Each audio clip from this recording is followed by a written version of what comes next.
আসলেই আমি তোমাদের কাছ থেকে অনেক কিছু শিখি বন্ধুরা। কখনো স্পেলিং মিস্টেক হলে, কখনো বা কই মাছ ধুতে ভুল করলে, কখনো বা বেসিনে নোংরা পড়ে গেলে সেগুলো কিভাবে পরিষ্কার করতে হয় না হয় তোমরা কিন্তু অনেকেই আমাকে কমেন্ট বক্সে শিখিয়ে দাও।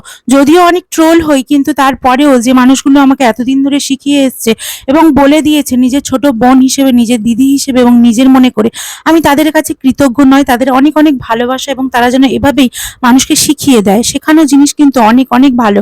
সত্যি বলতে আমরা ট্রোল করতে এবং সবাইকে ব্যঙ্গ করতে ব্যস্ত হয়ে পড়ি, কিন্তু কখনো কাউকে শিখিয়ে দিতে চাই না। তো আমার যেসব বন্ধুরা ফেসবুকে আছো, যারা আমাকে এতদিন এতদিন ভালোবাসা দিয়েছো, এবং আমার যে সোশ্যাল মিডিয়ায় ভালোবাসার মানুষগুলো, তাদেরকে আমি না ভালোবেসে পারি না। তো বন্ধুরা কি বলবো বলো, রোজই আবারও চলে আসি, যতই যাই শুনি না কেন একটা করে নতুন ব্লগ ভিডিও নিয়ে, এই ভালোবাসার টানে আর কিছুই নয়। তো বন্ধুরা দেখো, আজকে দুপুরে রান্নাবান্না শুরু করে দিয়েছি। আর দুপুরে রান্নাবান্নার মধ্যে আজকে ছিল কই মাছ, জ্যান্ত জ্যান্ত কই মাছ ভাই বাজার থেকে কিনে এনেছে, তো সেটা কাটা ধোয়া এখন চলছে। তো আমাদের হেল্পিং হ্যান্ড কাকিমাকে বললাম এগুলোকে কেটে দিতে, কিন্তু ওনার নাকি একদমই এগুলো কাটতে ভালো লাগে না। কিন্তু কি করব বন্ধুরা, দোকানের রান্না। তো আগের দিন অনেকগুলো শিং মাছ মরে গেছে কাটার ভয়ে, কিন্তু ভালো করে হয়নি। তো যাই হোক, একটা কাঁচি কিনে রেখেছি মাছ কাটার জন্য, কিন্তু তবুও কেন জানি না আমি কই মাছ টই মাছ খুব একটা ভালো করে কাটতে পারি না। আমার মা অনেক কিছু ভালো করে পারলেও কেন জানি না আমি এগুলো শিখে উঠতে পারিনি। তো বন্ধুরা এই নিয়ে অনেক কথা, অনেক ব্যঙ্গ, অনেক খারাপ লাগা। তো যাই হোক, কাকিমা দিয়েছেন বটে, কিন্তু আঁশগুলো পুরোপুরি রয়ে গেছে। আমি হাত দিয়ে দেখাচ্ছি, তোমরা দেখলে বুঝতে পারবে কত কত আঁশ। এই যে কি বলবো, ওনার বাড়ির নয়, যেহেতু আমাদের বাড়িতে আমরা খাবো, এগুলো আঁশগুলো রয়ে গেলে কেমন জানি ঘৃণা লাগে। তো ভালো লাগে না, মাছ খাওয়ার ভক্তিই চলে যায়। তো সেই জন্য আবারও একটা একটা করে পরিষ্কার করতে থাকলাম, এবং একটা একটা করে নুন হলুদ মাখাতে থাকলাম, কারণ অলরেডি বাজে এখন বেলা 12:30। তো 12:45 নাগাদ বাজারে এসছে, তারপরে কিন্তু 12:30 বেজে গেছে। কিন্তু মাছ কাটতে কিন্তু আরো দেরি হয়ে গেছিল। তো যাই হোক, এখন আমি এই যে তাড়াহুড়ো করে নুন হলুদ মাখিয়ে 12:45 নাগাদ আমি রান্না চাপিয়েছি। এখানে আমার হাত থেকেও পড়ে যাচ্ছে বন্ধুরা, তাড়াহুড়ো করছি এতটাই। তো এখানে কই মাছগুলো আস্তে আস্তে ভেজে নেব। অনেকে কই মাছ দিয়ে অনেক রকম রেসিপি করে বন্ধুরা, আমি দেখেছি তেল কই, তার সাথে কিন্তু ঝোড়া আলু দিয়ে কই মাছ খেতে খুব ভালো লাগে। আর আগের দিন বলছিলাম লাউ দিয়েও ভালো লাগে, কিন্তু আজকে ঝিঙে ডাঁটা ছিল, তো ঝিঙে ডাঁটা দিয়েই আজকে হবে এই কই মাছের ঝোলটা। তার আগে আমি কিন্তু সবজি টবজিগুলো ভালো করে সাঁতাল দিয়ে রেখেছি, মানে এই যে সবজি সিদ্ধ করে নুন হলুদ আদা জিরে বাটা পেঁয়াজ টমেটো সবকিছু দিয়ে ভালো করে কষিয়ে নিয়ে ঢেলে রেখেছিলাম। তারপর ফোড়নে দিলাম 5 ফোড়ন দিয়ে, কিন্তু আবার ওই ঝোলটা এই মাছ ভাজার একটুখানি তেলের মধ্যে সাঁতাল দিয়ে নিয়েছি। মাছটা খুব একটা ভালো করে আজকে ভাজা হয়নি, মানে কড়া করে হালকা করেই ভেজে নিয়েছি, কারণ খুব খুব দেরি হয়ে গিয়েছিল। আর এখন মাছের তরকারিটা বন্ধুরা রেডি হয়ে গেছে।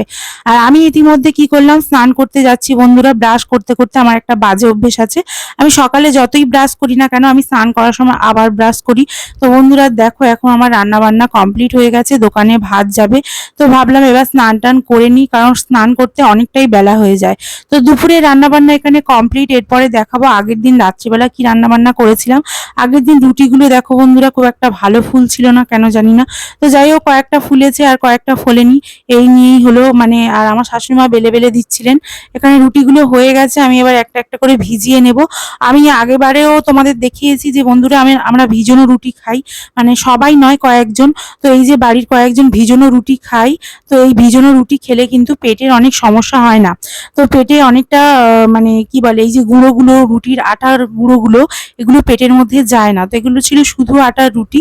তো সেই আটা দিয়ে রুটি করে এখানে গরম মানে জলে, উষুম উষুম জলে এখানে এখন ভিজিয়ে নিচ্ছি বন্ধুরা। এবং এগুলো রুটিগুলো কিন্তু যেরকম আগে যেমন শুকনো হয়ে গেছিল, মানে শুকনো রুটির মতন ওরকমই কিন্তু হয়ে যাবে। তারপর একটা বড় গামলা নিয়েছি, সাইডে সাইডে আমি কিন্তু এগুলো মেলে দেবো বন্ধুরা। আর একটা কথাই বারে বারে বন্ধুরা বলাটা আমার একটা অভ্যাসে পরিণত হয়ে গেছে, প্লিজ নেভার মাইন্ড। আমি বন্ধুরা কথাটা বলে থাকি, কারণ আমি যখন কথা বলি বা ভয়েস দিই, তখন আমি মনে করি তোমরা আমার সামনে বসে আছো এবং তোমরা আমার নিজের মানুষ। বন্ধু মানে তো নিজের মানুষ, তাই না? তাই জন্য বারে বারে বন্ধু বলে ফেলি। তারপর এখানে কি তরকারি করেছি না করেছি তোমাদেরকে সব দেখাই। এখানে দেখো বন্ধুরা, ছোলার ডাল করেছি। তরকারি বলতে আজকে কিছুই নয়, ছোলার ডাল। তবে এই ছোলার ডাল দেখলে আমাদের বাড়িতে সবার কিন্তু মানে নাকশিট কোনো ব্যাপার আর কি। আমার নিজেরও খুব একটা ভালো লাগে না ছোলার ডাল। তো বন্ধুরা দেখো, তারপর ডিম সিদ্ধ করা হয়েছে আমার শাশুড়ি মা জায়ের ছেলের জন্য। ডিম ভাজা করা হয়েছে, কিন্তু তোমাদের দাদাভাই রাত্রেবেলা ডিম ভাজা বা ডিম সিদ্ধ কিছুই খায় না। আমার শ্বশুরমশাই এখানে বটফল এনেছিল বাজার থেকে আসার সময়, দোকান থেকে। তো এই যে বটফল আনা হয়েছে, আমরা কিন্তু এই মিষ্টি মিষ্টি সমস্ত কিছু খাওয়া ছেড়ে দিয়েছি। তারপরে দেখলাম আবারও বেসিনটার এই অবস্থা, আবারও জল জমে গেছে। দুটো টিফিন বক্স এনেছিল তোমাদের দাদাভাই, বলল ভালো করে মেজে দাও, টিফিন বক্স সকালবেলা ছোলা ভিজিয়ে নিয়ে যাব। তো সেই জন্য তারপর টিফিন বক্সগুলো মেজে নিয়ে আবার রুটিগুলোকে যেভাবে শুকনো করেছিলাম সেভাবে রুটির ওপর আস্তে আস্তে সাজিয়ে রেখে দিচ্ছি। রুটিগুলো এখন অনেকটাই শুকনো হয়ে গেছে আর এই রুটি দিয়ে কিন্তু খাবে। আর তারপরে কিন্তু তোমাদের দাদাভাইয়ের জন্য রুটি তরকারি নিয়ে চলে যাচ্ছি, মানে রুটি আর ছোলার ডাল। তো এখানে থালার মধ্যে রুটি নিয়ে নিয়েছি বন্ধুরা, তারপরে এখানে একটা বাটিতে করে ছোলার ডাল নিয়ে নিচ্ছি। আর তোমরা জানো কারা কারা ছোলার ডাল দিয়ে লুচি পরোটা খেতে ভালোবাসো। তোমাদের দাদাভাইয়ের তো লুচি পরোটা একবারে প্রিয়, কিন্তু হলে কি হবে, এখন তো লুচি পরোটা খাওয়া পুরো বন্ধ করে দিয়েছে। জিম ট্রেনার বলেছে লুচি পরোটা কিছুই খাওয়া যাবে না, ভাতও পর্যন্ত বন্ধ হয়তো হয়ে যাবে। তো এই রুটি আর ছোলার ডাল নিয়ে চললাম এখন বর্মশাইয়ের কাছে। বর্মশাই এখন দুটো করে রুটি খায় আর তার সাথে ছোলার ডাল।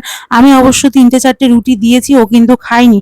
ঘরে গিয়ে দেখছি ও না রুটি খেয়েছে, না তরকারি খেয়েছে, না ছোলার ডাল খেয়েছে। বলছে আমি ওয়েট কমাবো এবং তার সাথে সাথে আমি সুস্থ থাকতে চাই।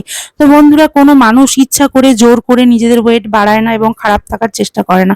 চলো আজকের ভিডিওটা এই পর্যন্ত।